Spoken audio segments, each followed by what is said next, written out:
সেটা গোরক্ষনাথের কিছু ক্রিয়া আছে, মন্ত্র পাঠকে তখন আমি ওই মরার মাংসটা খাবো।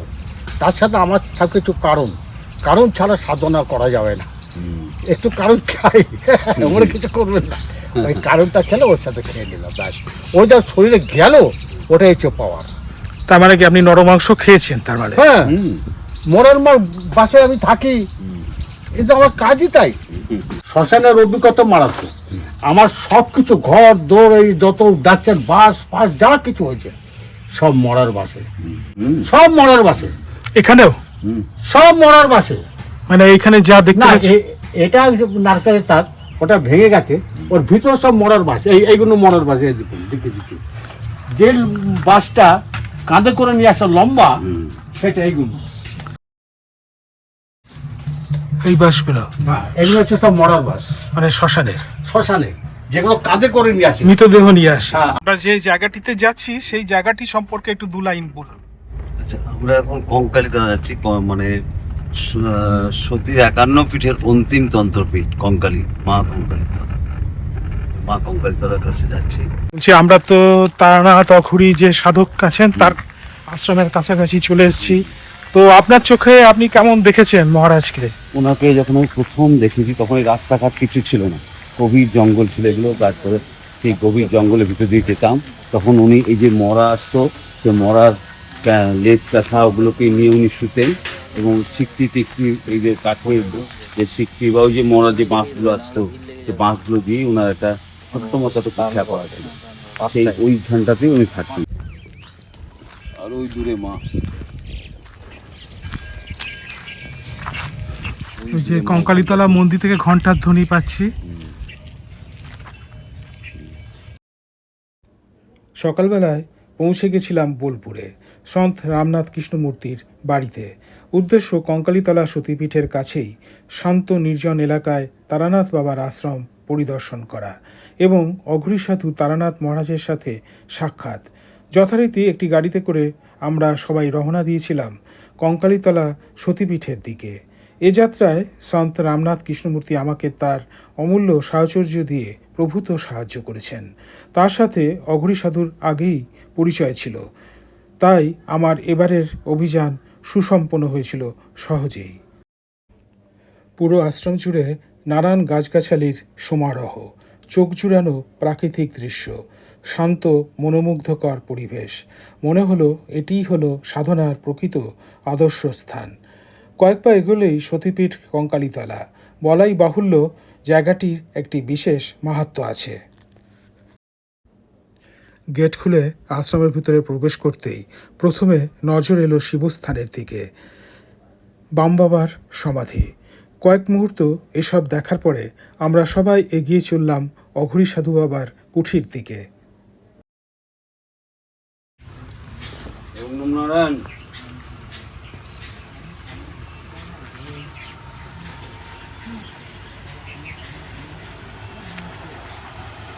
দর্শক বন্ধুরা, হ্যালো ইন্ডিয়া বাংলা চ্যানেলে আপনাদের সবাইকে স্বাগত।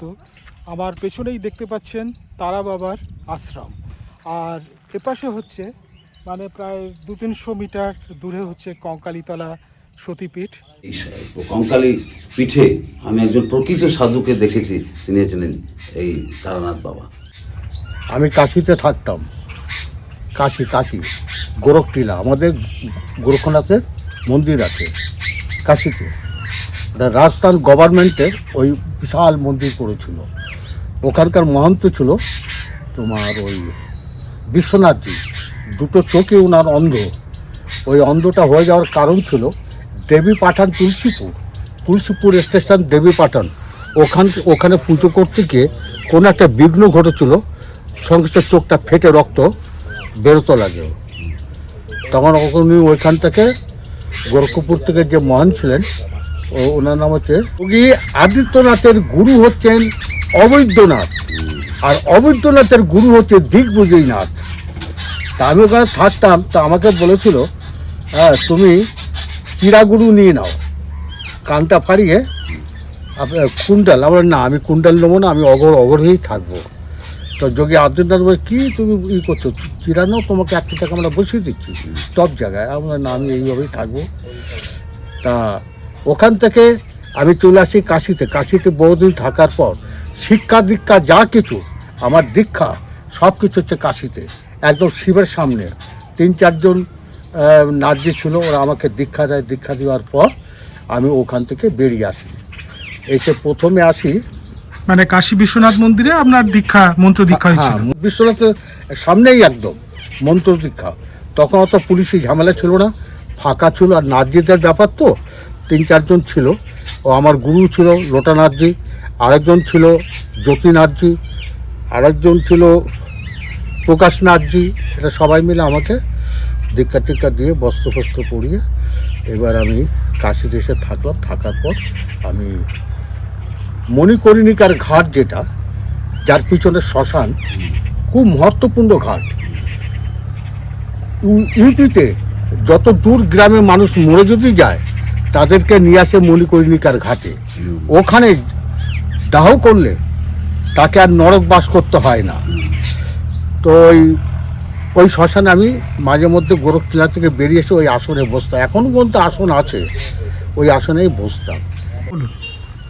তখন ওখান থেকে আমায় বললো যে তুমি তো বাঙালি, তা বহুদিন ধরে তুমি উত্তরপ্রদেশে আছো, তুমি কাজ করো, তুমি চলে যাও কাঞ্চি দেশে। আমি বললাম কাঞ্চি দেশ আবার কোথায়? আমার তো অভিজ্ঞতা ছিল না। ওটা হচ্ছে বোলপুর, কাঞ্চি দেশ, 51 পীঠের শেষ পীঠ। এটা কে বললেন আপনাকে? ওখানে এক সাধু বাবা, বেশ, তার নামটা মনে আছে? নাম আমার অতটা মনে নেই এখন। বেশ, ঠিক আছে। শিবের মতনই দেখতে, একদম ত্রিশূল নিয়ে মণিকর্ণিকার ঘাট থেকে স্নান করে, আর যে আসনে আমি বসেছি সেইখান থেকে ওনাকে উঠতে হবে। উঠে একদম ডাইরেক্ট বাঁদিকে তাকালি শিবের মন্দির, মানে বিশ্বনাথজির মন্দির বলেছিল। তা আমি বললাম যে ঠিক আছে যাবো। তা আমি চলে এলাম হ্যাঁ কাশি থেকে।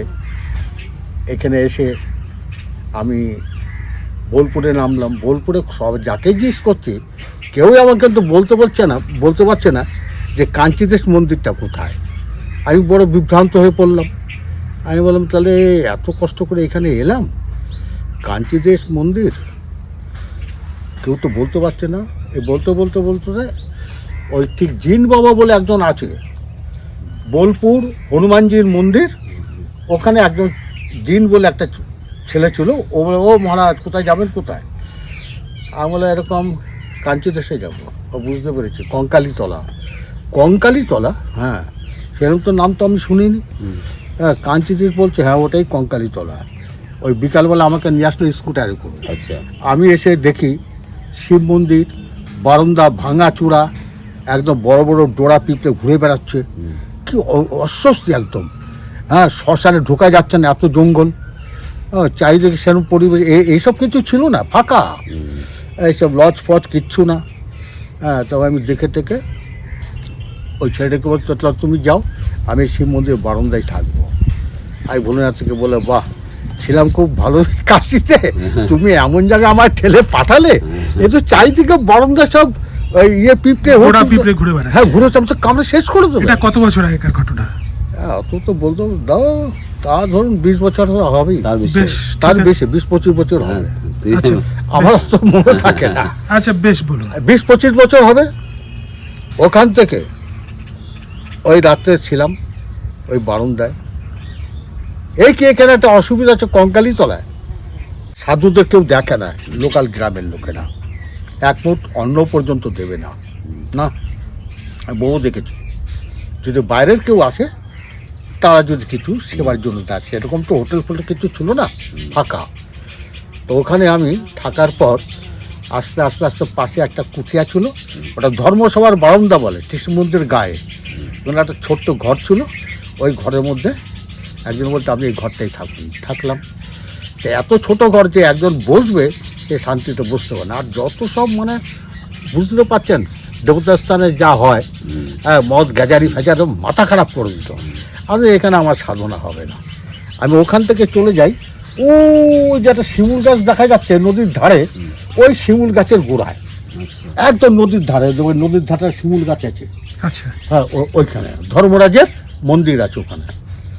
তা আমি ওখানে যে যাব, যে থাকবো, তোর কোথা থেকে এক ভক্ত চলে এলো, থাকে মানে ভবানীপুর। হ্যাঁ এইখানে আমার কাছে বলছে যে আপনি এইখানে থাকেন না, এই ছোটো ঘরের মধ্যে তো আমরা কষ্ট হয় বলে, হ্যাঁ কষ্ট তো হয়, তাছাড়া পরিবেশটা তত ভালো লাগছে না, তা আমার একটু আশ্রম করার ইচ্ছা। তো কোথায় করবেন?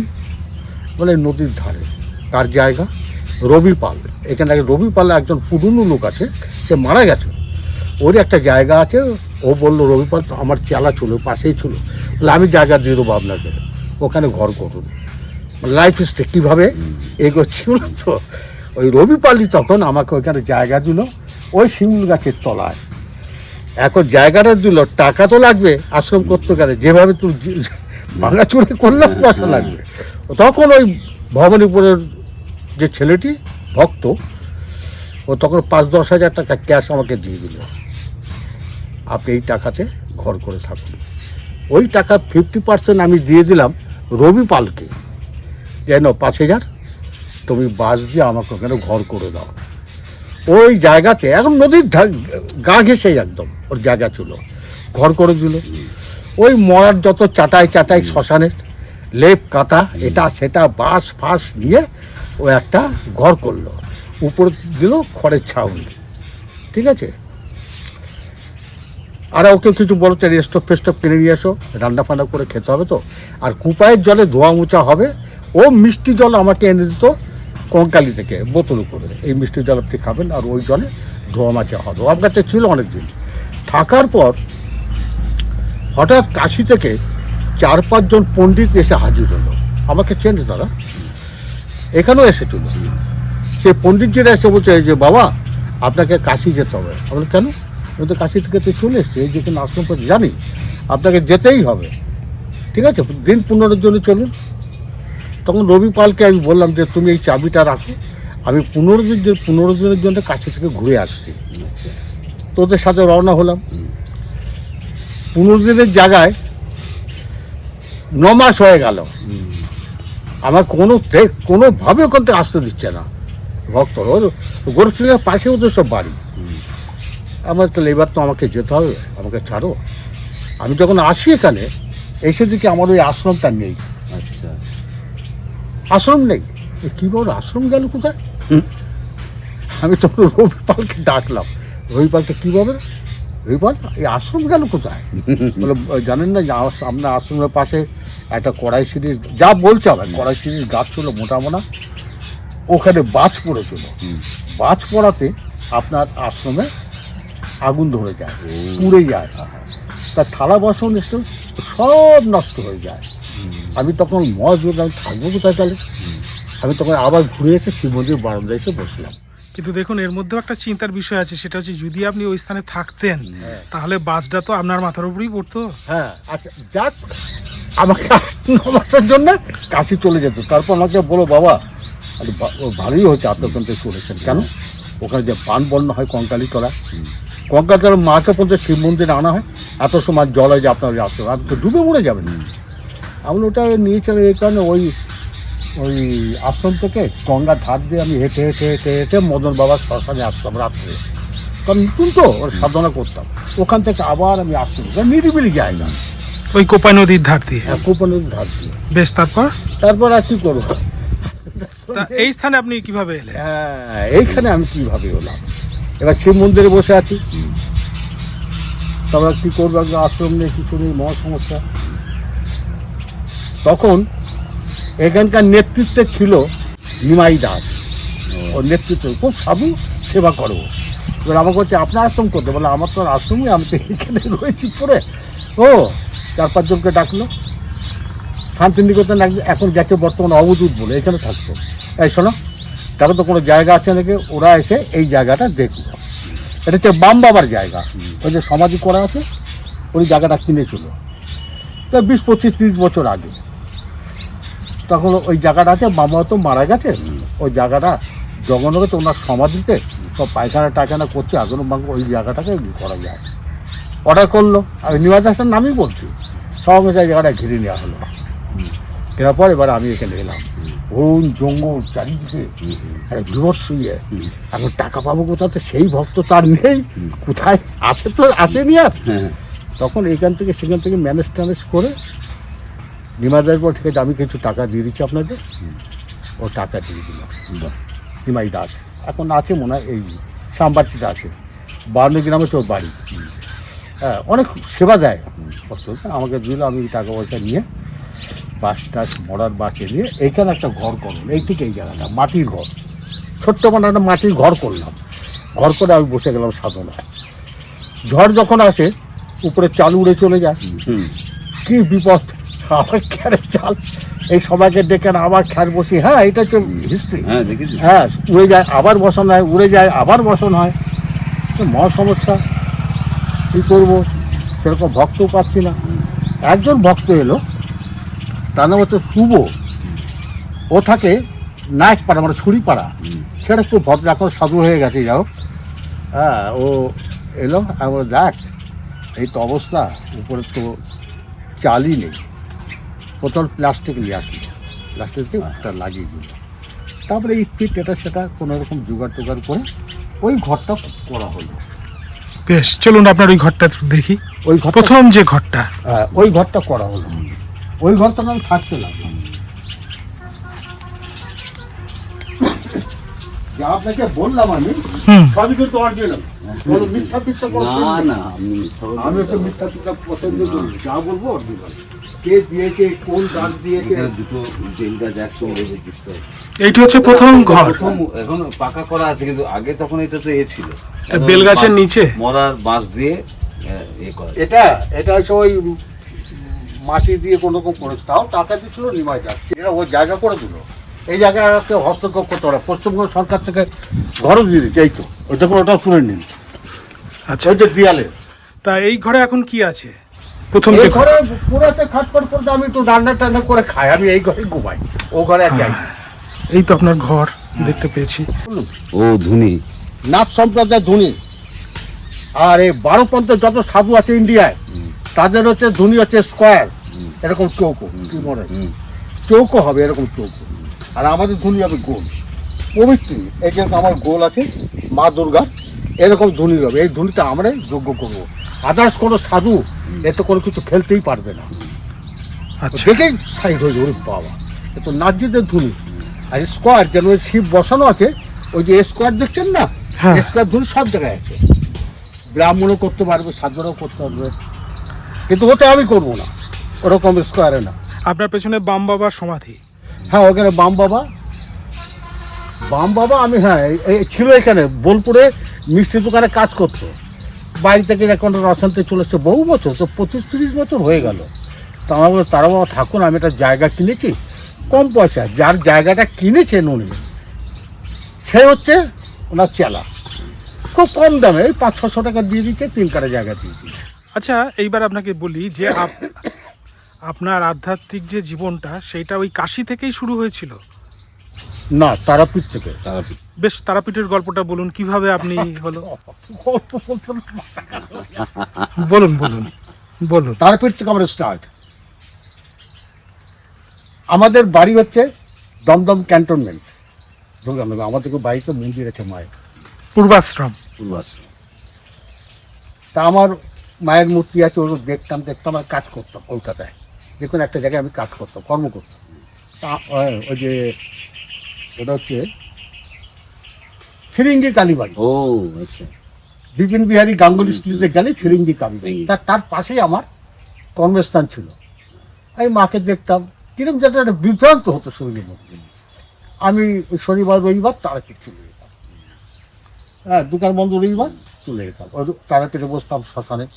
তার ভয়ঙ্কর রূপ তারাপীঠে, একটা হনুমান পর্যন্ত নামতো না, কাটা ঢুকে যাবে বলে, ভয়ঙ্কর জঙ্গল, হ্যাঁ, কোনো লজ নেই, কিছু নেই, একটা শুধু ইয়ে আছে, ওই দোকান আছে, হ্যাঁ, তাও আবার মাটির দিয়ে উপরে খ্যারের চাল, সেটা চপটা ভাজতো, সেই দোকান থেকে চপ নিতাম, খেতাম।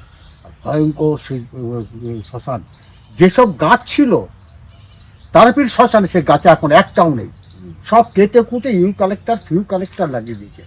যেসব গাছ ছিল মানে ভূত দাঁড়িয়ে আছে, এমন তেরা বেঁকা, ভয়ঙ্কর। এমন সব বাইরে থেকে সাধুরা আসতেন বা নারীরা আসতেন, এই বুড়ো আঙুলের উপর ভর দিয়ে, এই পা তুলে দিত, যে সাধনায় বসতো, তো ভয়ঙ্কর নারী আসতো, আমি দেখেছি। আমি দেখতাম কি, মা, হ্যাঁ রে বাবা, এই তো সাধু এসব সব তারা মাইমু নাই বুঝলেন তো। হ্যাঁ, এসে সাধনা করেছে, বাইরের রাজ্যের বহু সাধু এসে ওখানে সাধনায় সাকসেসফুল হয়েছে, বেরিয়ে চলে গেছে, এখন একটাও পাবেন না। শ্মশানটাকে নষ্ট করে দিয়েছে, ড্যামেজ করে দিয়েছে। শ্মশানের ভিতর দিয়ে গাড়ি যায়, শ্মশানের ভিতর দিয়ে চটি পড়ে চলে যায়, একদম শেষ অবধি। তাহলে বলুন যে এই তারাপীঠ থেকে আপনার কিভাবে মনের মধ্যে আধ্যাত্মিক চিন্তা ভাবনা এলো?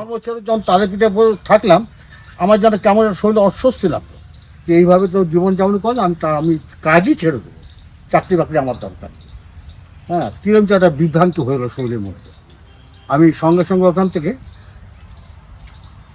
তার পিঠে যাতায়াত হতে লাগলো, হতে হতে হতে হতে হতে তখন আমি ডাইরেক্ট বলে দিলাম যেন কর্ম করতে হবে, যে ওখানে আমার কর্ম হবে না, বলে আমি আর কাজ করবো না। কেন না, আমি তারাপীঠে যাচ্ছি।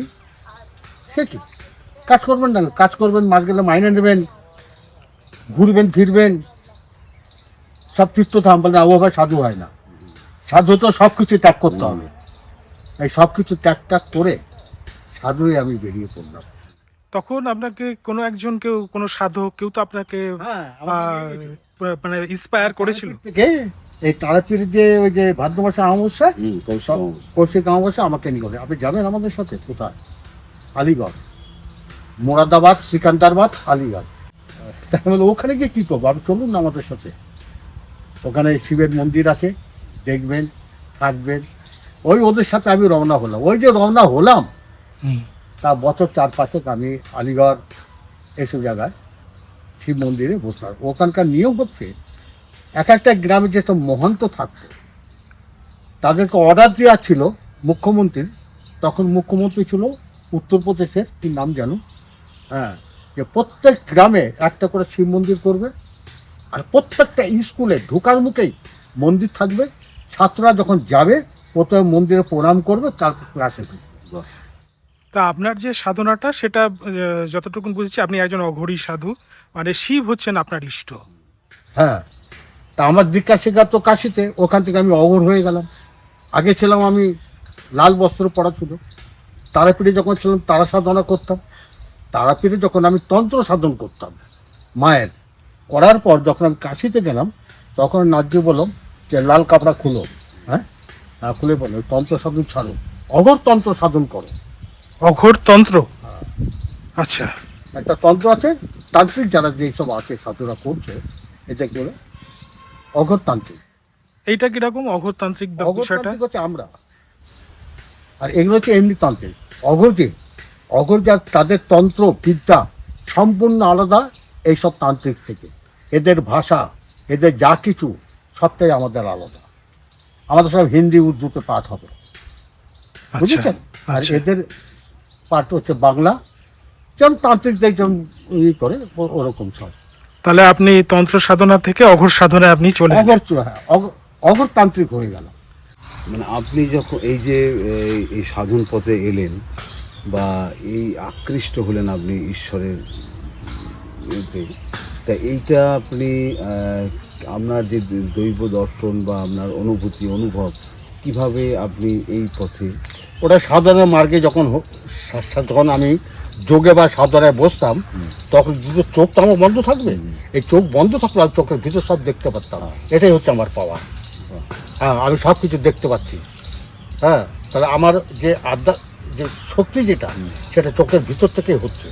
তাকিয়ে আমি কোনো সময় যোগ সাধনা করিনি, চোখ বন্ধ থাকে। আমি এখানে বসেও মা কঙ্কালী থানে গিয়েও চোখ বন্ধ থাকবে আমার, আমি এখানে মায়ের নাম করবো। তাতে আমার ভিতরে অলরেডি একটা পাওয়ার চলে আসবে। আমি মুখে যেটা বলবো সেটাই হবে, কোনো মা দেবী তাবিজের কোনো প্রয়োজন নেই। আচ্ছা, এই যে অঘোর সাধুরা, তারা তো শুনেছি তারা নাকি শ্মশানেই থাকেন, শ্মশানেই তারা সাধনা করেন। ওই মরা পুড়ছে, পুড়তে পুড়তে মরার মাথাটা ফট করে ফেটে গেল, সেখান থেকে যে ঘিলুগুলো দেখা যাচ্ছে অঘরী সাধু গিয়ে কোনো মরা নিয়ে এসছে, তাকে পোড়ানো হবে। ডোম যে আছে, ডোমকে কিছু পয়সা দিতে হবে, 20, 30, 50 টাকা দিয়ে দেবো, আমাকে একটা দিয়ে দিস। এটা তো একটা আঙুলি ছিল। আচ্ছা, সেই আঙুলটা যখন আমার কাছে নিয়ে আসবে, সেটা গোরক্ষনাথের কিছু ক্রিয়া আছে, মন্ত্র পাঠ করে তখন আমি ওই মরার মাংসটা খাবো। তার সাথে আমার সাথে কিছু কারণ ছাড়া সাধনা করা যাবে না। একটু কারণ চাই, ওর কিছু করবেন না, এই কারণটা খেলে ওর সাথে খেয়ে নিলাম ব্যাস। ওইটা শরীরে গেল, ওটাই হচ্ছে পাওয়া।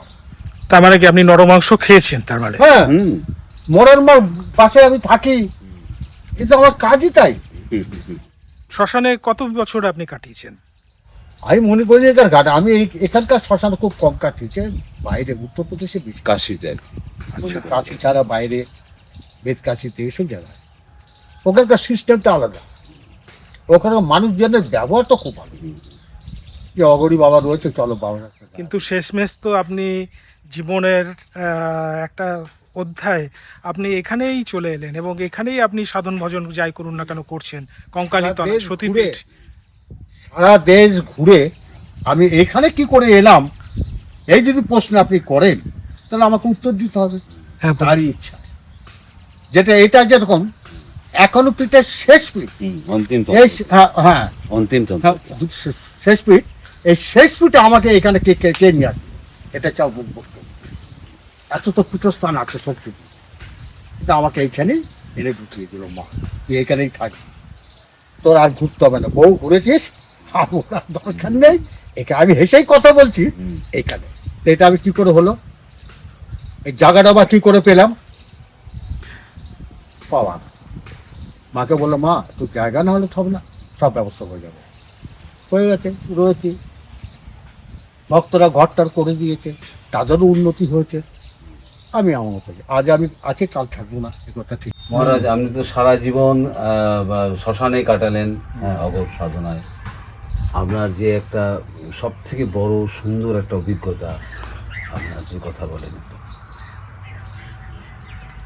শ্মশানে সাধনা করা যেরকম নতুন অবস্থাতে অনেকের ভয় ভয় হয়, মধ্যরাত অমাবস্যার রাত, রাত্রে তখন 12টার সময় আপনি শ্মশানে বসাচ্ছেন, একটা মানুষ নেই, কত কিছু হতে পারে। ঠিক কারণ আত্মার মৃত্যু নেই না। না, প্রেতাত্মা যেটা আছে ও সবসময় আছে, শ্মশানে থাকে, সেগুলো আমি চোখে দেখতে পারি না। একমাত্র দেখতে পারে কুকুরের চোখের জ্যোতিতে। অনেক সময় শ্মশানে রাত্রে 12টা-1টার সময় কুকুর ঘেউ ঘেউ ঘেউ ঘেউ করে, মানুষদের জন্য কেন করছে, ওগুলো সময় এসে ওরাই দেখতে পায়, আমরা পাবো না। তাছাড়া শ্মশানে সাধনা করে আমি এই কঙ্কালীতলা, এটা তো সতীপীঠ শ্মশান, তো শক্তিপীঠ, এখানেও আছে মা। এই শ্মশানে আমি মদন বাবার ওখানে অনেকদিন ছিলাম, তারপর এখানে ঘর করা, ওখানে আমি সাধনা করেছি।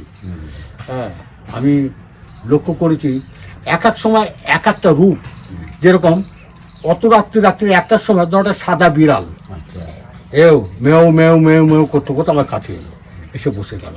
এবার বুঝে নিতে হবে যে ওকে পাঠানো হয়েছে, ওই একটা রূপ ধরে এসছে। হ্যাঁ, আমাকে ভয় পেলে তো হবে না। ওই মোমবাতি জ্বালিয়ে এটা ধূপকাঠি জ্বালিয়ে, মশার উৎপাত প্রচণ্ড।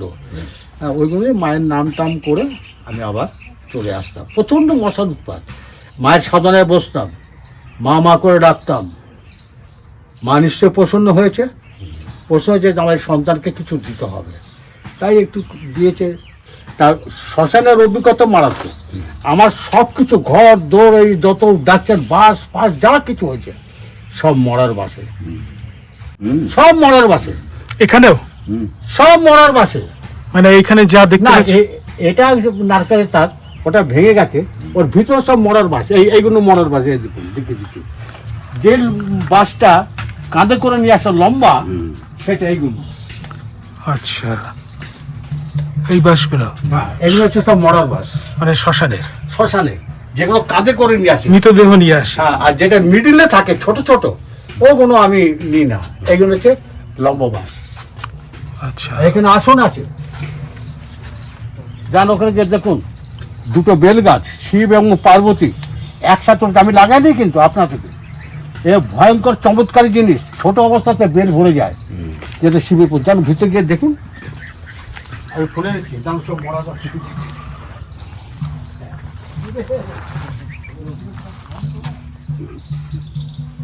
এইটাকে বলছেন না? হ্যাঁ, ওখানে আমার তার 10 বছরের ছবি আছে। এইটা আসনের মতন। আসলে এইটা হচ্ছে আমার রান্নাঘর, আমি এখানে রান্না টান্না করি। নেন, এখানে রান্না টান্না করি, আর এখানে মা গঙ্গার ইয়ে আছে, ছবি আছে, শিবের আছে। আমি গঙ্গার মিডিল ছিল, এক ভক্ত নিয়ে এসেছিল এই গঙ্গার ছবি। হ্যাঁ, আচ্ছা, এইখানে এই একটা খাট পাতা আছে, এখানেই থাকতাম, এখানে রান্না বান্না করতাম, খেতাম, ব্যাস। খাট পাতা আছে, পাখা আছে, শুয়ে পড়ো। আপনি নিরামিষ ভক্ষণ করেন? না, অগর কোনো সময় নিরামিষ ভক্ষণ করে না, কিন্তু তার একটা ব্যাচটের সময় আছে। যে মরার মাংস খেতে পারে সে সব মাংসই খেতে পারে। আমি খাসির মাংস খেয়েছি, মুরগির মাংস খেয়েছি, ডিম খেয়েছি, এখন আর খাই না, ছেড়ে দিয়েছি। আচ্ছা। একটা শেষ টাইম আছে, সেই টাইমে আর আমাকে ওই মুরগির মাংস, খাসির মাংস দিকে আর আমাকে টানছে। তখন আমি বুঝতে পারলাম সব মায়েরই খেলা, আমি ছেড়ে দিলাম। মাছটা খাই, মাছ আমার দরকার হলে বোলপুর থেকে কিনে নিয়ে আসি, মাছের ঝোল ভাত। বেশ। আর এই যে উপরে যে বাঁশগুলো দেখতে পাচ্ছি সব শ্মশানের বাঁশ? সব শ্মশান, শ্মশানের মরার বাস। যখন আপনি ঘুমাবেন অনেক কিছু স্বপ্ন দেখতে পারেন, অনেক কিছু। আচ্ছা, কোন মরা কি অবস্থাতে এসেছে আপনি জানবেন কি করে? ভৌতিক? হ্যাঁ, ভৌতিক তো। কোন মৃতদেহ, এই যে এত মৃতদেহ আছে, এর মধ্যে কোন মৃতদেহ কিভাবে মরেছে, বিষ খেয়ে না গলায় দড়ি দিয়ে না অপঘাতে, তার কি পাওয়ার, সেটা সবচেয়ে তো ভালো হতো অজয় মহাশ্মশান, যেখানে আমি সাধনা করেছি 3 বছর, শুধু ভূত প্রেতের মাঝে। গেছেন অজয় মহাশ্মশানে? গেছি। রজতপুর, ওখানে আমার চেলা আছে, ওর নাম হচ্ছে তাপস মুখার্জি, কালো কাপড় পরে একজন আছে, ওরই গুরু আমি। ওখানে আমি সাধনা করেছি, ডেঞ্জারাস জায়গা। হ্যাঁ, অবন সেতু, এদিকে রজতপুর, মাঝখানটায় আমি, কোনো লোকজন নেই। সেটা 3টি বছর আমি সাধনা করে ওখানে থাকি। তাহলে বর্তমানে আপনি এই ঘরেই থাকেন, এই হচ্ছে আপনার শয্যা। মহারাজ, আপনাকে দেখেছি আমি অনেক সাধু ভান্ডারাতে, আপনি কাউরির হাতে অন্ন খান না। হ্যাঁ, ফল টল খান দেখেছি, কিন্তু আপনি কাউরির হাতে অন্ন খান না, আপনি নিজে অন্ন রান্না করে খান। এইটা আপনার মানে কেন আপনি সেটা করেন? এইগুলো তো আমার সব পার্সোনাল ব্যাপার। সাধনার কিছু ইয়ে আছে, পাওয়ার। যেরকম কেউ রান্না করছে, সে রান্না করে আমার সেবায় দেবে। অনেক সময় দেখা যায় সে অসুস্থ, বা ঝোল হয়েছে, নুন হয়েছে না মিষ্টি হয়েছে, একটু চেখে চেখে নিল, হ্যাঁ, এটাও ঠিক নয়। না, সাধু সেবা দেবে, সে নিষ্ঠার সহিত রান্না করবে, সাধুকে সেবা দেবে, সেটা হয় না। যার জন্য আমি কোনো মৎস্য বা কারো ওখানে খাইটাই না। আমি ফল খাই, এ কথা ঠিকই। হ্যাঁ, ওই সেদিকে তেল আমরা সব খাচ্ছেন, আমরা ফল দাও। আম বাবাকে বললাম, ও কটা ফল দিল, আমি খেলাম, ওতে আমি সন্তুষ্ট হই। ওটা হচ্ছে শুদ্ধ জিনিস, খেয়ে নিলাম ফলটা। এদিকে বাঁধাকপির তরকারি, এদিকে ফুলকপির তরকারি, কত কিছু, পটলের কোরমা, আর দেখলেই লোভ লাগে, কিন্তু আমি সেগুলো খাই না। খান না। খেয়েছি না, একদম না। ওটাই ফল খেয়েছি তো, না, ফল খেয়েছি। ওটাই পাওয়া। ওটাই ঠিক। আর আচ্ছা, অনুসাধনে পটলের কোরমা যখন খেয়ে নি, পটল চিংড়ি যখন খেয়ে নি, হ্যাঁ, কপা কপ খেতে থাকবে, কপা কপ খেতে থাকবে। ও ফুলকপির ডাল না দাও, ওটাও খেয়ে নি, মনে কিছু করবেন না, না, একদম আমরা সব ঠিক, খেয়ে একদম থাকতাম। ঠিক, ঠিক। তা আমি বললাম, না, আমাকে ফল দাও, আপেল টাপেল যা আছে তোমার কাছে, শশা মশা, ওটা খেলাম। যখন আমার দেহের ভিতরটা ঢুকছে, তখন আমার শরীরটা আনচান আনচান হচ্ছে। ঠিক আছে, এটা অহংকার না, এটা আমার খাদ্য। মহারাজ, এই যে ঈশ্বর, ভগবান, দেবতা, অবতার, এদের মধ্যে পার্থক্য কি? পার্থক্য কিছুই নেই, সবই এক। যিনি শিব, তিনি নারায়ণ, যিনি নারায়ণ তিনি ব্রহ্মা, সব এক, মিলেমিশে একাকার। একাকার। একজনই আছেন যাকে আমরা নিরন্তর ডেকে যাচ্ছি। সে মুসলমানও ডাকছে, হিন্দুতেও ডাকছে, খ্রিস্টানও ডাকছে। সে একজন, এসে উপরে যে বসে আছে তাকে আমরা ডাকছি।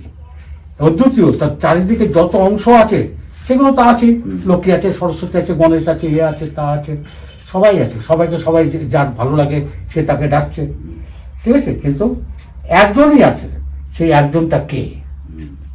अलख निरंजन, तेरी माया तो कई धूप तो कई ছায়া। अलख निरंजन যিনি বসে আছেন, ওনারই ছত্র ছায় সব রয়েছে। আচ্ছা মহারাজ, হ্যাঁ। এই যে আমরা যে অঘোর সাধুদের দেখি, এই প্রচুর হাতে বালা, শাঁখা, সিঁদুর। শাঁখা বা আমরা হাতে বালা কাটা থাকে, হ্যাঁ, কানে কুণ্ডলও থাকে। কানে কুণ্ডল থাকে। কানে কুণ্ডল যেটা আছে ও এখন বলতে গেলে এখন অনেক কেঁচো থেকে সাপ বেরিয়ে যাবে। আজকে চটিগুরু করে দিলাম আমি, তোর ওকেই করে দিলাম, কানে মন্ত্র তো চটিগুরু করে ছেড়ে দিলাম। এবার ও কী করলো, আস্তে আস্তে কোনো চিড়াগুরু তারাপীঠে হোক বক্রেশ্বর হোক যেখানে হোক, চেয়ে কানটা ফাটিয়ে দিল, বালা নেই, হাতে শাঁখা সেতু সে মেখে মুখে চলে এলো। এটা কিন্তু নিয়ম নয়। একটা গুরু দীক্ষা নেওয়ার পর চটিগুরু যাকে বলা হয়, মাথা ন্যাড়া করে যে দীক্ষা দেবে তাকে চটিগুরু বলা হয়। সেই চটিগুরুতে দীক্ষা নেওয়ার পর মিনিমাম 4 থেকে 5 বছর তাকে অঘোর সম্বন্ধে অনেক কিছু জানতে হবে। জানার পর তারপরে চিড়াগুরুরে কান ফাড়াতে হবে, ঠিক আছে? তো উপদেশ গুরু, ভবতী গুরু, চিড়াগুরু, এইসব হচ্ছে গুরু। চটিগুরু, এইসব গুরু 4-5 জন আছে, এদের সব শিখাতে হবে। যে ভবতী গুরু, আমি আজকে ওকে দীক্ষা দিয়ে দিলাম, ভবতী গুরু ওখানে যজ্ঞ করছে, ও শিখবে কী করে ভস্মটা পাবলিকের কপালে দেওয়া হবে, তাতে অ্যাকশানটা কী হবে, এগুলো জানতে হবে। এক ভবতী গুরু। উপদেশ গুরু মানে শিক্ষা গুরু, কী ধরনের শিক্ষা দিচ্ছে তার কাছ থেকে জানতে হবে, জেনে তবে তুমি প্রস্তুত হও, তারপর তুমি কান ফাড়াও। আচ্ছা, হাতে বালাটা? হাতের বালাটা হচ্ছে, আমরা তো নাচ সম্প্রদায়, আমরা একমাত্র বালা ইউজ করব তো গেন্নাকা বালা, মানে গন্ডারের চামড়াতে যে বালাটা হয়, 1 পিস, খণ্ডিত হবে না। এরকম ডাইস আছে, নেপালে যত গন্ডার মারা যায় সেই গন্ডারগুলো আমাদের নাচ সম্প্রদায়ে চলে আসবে, ওরা কেউ হাত দিতে পারবে না। এর বড় বড় ডাইস আছে, এরম মারবে, ঘুরিয়ে দেবে, বেরিয়ে চলে এলো, ওই গেন্নাকা বালা। ওটাই আমাদের, আমার কাছে ছিল। আমি যখন গোরক্ষপুর ছিলাম, ওই যোগী আদিত্যনাথ আর ওরা একটা ছিল শনিনাথ, দুজনে প্ল্যান প্রোগ্রাম করে আমার হাত থেকে খুলে নিল। আরে তারানাথ জি দে দিজিয়ে, দে দিজিয়ে। আচ্ছা, আরে আমি দে দিজিয়ে না, ওই আমার খালি হাত হয়ে গেল, আমি তারপর তার পড়িয়ে দিই। বাহ, একটা গেন্ডাকা বালা কিনতে গেলে এখন মিনিমাম গোরক্ষপুর থেকে যদি আমি কিনি, তা ধরো 7-8 হাজার টাকা নেবে, এমনি দেবে না। আচ্ছা, আপনার এই যে মালাটা সম্পর্কে আপনি বলছিলেন, কি কি আছে একটুখানি বলে দিন মালাটায়। শিবলিঙ্গ। এটা শিবলিঙ্গ, এটার ভিতর থেকে মন্ত্র উচ্চারণ হবে, সব জায়গায় নয়। যখন আমি এটা মন্ত্র উচ্চারণ করব শিব মন্দিরে, তখন এর ভিতর থেকে মন্ত্র উচ্চারণ হবে। হ্যাঁ, এই যে মন্ত্র, এটা মন্ত্র উচ্চারণ হবে। এটা হচ্ছে শিবলিঙ্গ, চন্দন কাঠের। আচ্ছা, তারপরে আছে ধরুন এটা যদি টাইট করে বেঁধে হচ্ছে, এটা ভিতরে ঢুকলে কাশী বিশ্বনাথ। আহা, এটা হচ্ছে শিবলিঙ্গ, এটা মন্ত্র উচ্চারণ হয়, এমনি নয়। যখন আমি পুজোয় বসবো, ধুনিতে বসবো, সব জায়গায় বাজানো যাবে না। ধুনিতে, যখন ধুনি পুজো হয়ে গেল তখন এটা বাজাবো। বাজালে কি হবে, মা সন্তুষ্ট হবে। ধ্যান ধুনি মাতা কি আদেশ, ধ্যান ধুনি মাতা কি আদেশ, মা মানে মা দুর্গা, ধুনিটা। তা ওই ঠিক তেমনি ওই ধুনিতে ভগবতী যাকে রমাবো তার ভালোই হবে, খারাপ হবে না। এখন আর পেরে উঠছি না, আমার শরীরও খারাপ হয়ে গেছে, তো আমার আর ওইসব কাজ। মহারাজ আপনার বয়স কত হলো এখন? 76 তো হয়ে গেল, 76। আচ্ছা, আমি শুধু বডিটাকে ধরে রেখেছি, খুব আমি চিন্তা ভাবনা করে চলি। তারানাথ বাবার আশ্রম থেকে আমরা চলে এলাম কঙ্কালীতলা শিব মন্দিরে। একটা চায়ের দোকানে সবাই মিলে বসে চা খেয়েছিলাম। দর্শক বন্ধুরা, আপনারাও চলে আসতে পারেন তারানাথ বাবার আশ্রমে, কিংবা কঙ্কালীতলা এলে একবার দর্শন করে নিতে পারেন তারানাথ বাবার আশ্রম। অঘরী সাধুর যোগাযোগ নম্বর দেওয়া থাকবে ভিডিওর নিচে ডেসক্রিপশন বক্সে, প্রয়োজনে আপনারা তার সাথে যোগাযোগ করে নিতে পারেন।